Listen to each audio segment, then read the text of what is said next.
భువనగిరిలో జరిగిన నీటిపారుదల సమీక్షా సమావేశంలో మంత్రులు ఉత్తమ్ కుమార్ రెడ్డి, పొంగులేటి శ్రీనివాస్ రెడ్డి, ఎమ్మెల్యే కోమటిరెడ్డి రాజగోపాల్ రెడ్డి తదితరులు పాల్గొన్నారు. ఉత్తమ్ కుమార్ రెడ్డి ఏదో ఒకరోజు తెలంగాణకు ముఖ్యమంత్రి అవుతాడంటూ రాజగోపాల్ రెడ్డి ఆసక్తికర వ్యాఖ్యలు చేశారు. నాలుకపై పుట్టుమచ్చ ఉంది, నేను ఏదంటే అది జరుగుతుందని ఎమ్మెల్యే చెప్పుకున్నారు. ఈ వ్యాఖ్యలు రాజకీయ వర్గాల్లో దుమారాన్ని రేపుతున్నాయి.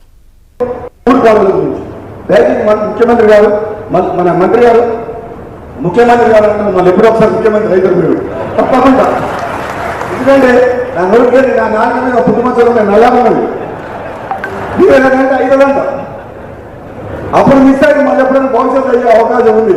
అదంతా నల్గొండ జిల్లా ప్రజలు మీరు మంత్రి అయ్యారు మీ ఊరు పాలన గురించి దయచేసి ముఖ్యమంత్రి గారు మన మంత్రి గారు ముఖ్యమంత్రి గారు అంటే మళ్ళీ ఎప్పుడు ఒకసారి ముఖ్యమంత్రి అయితే మీరు తప్పకుండా, ఎందుకంటే నా నోటికి నా నాన్న మీద పుట్టుమచ్చలు నల్లమన్నది మీరేదంటే ఐదంట అప్పుడు మిస్ అయితే మళ్ళీ ఎప్పుడైనా భవిష్యత్తు అయ్యే అవకాశం ఉంది.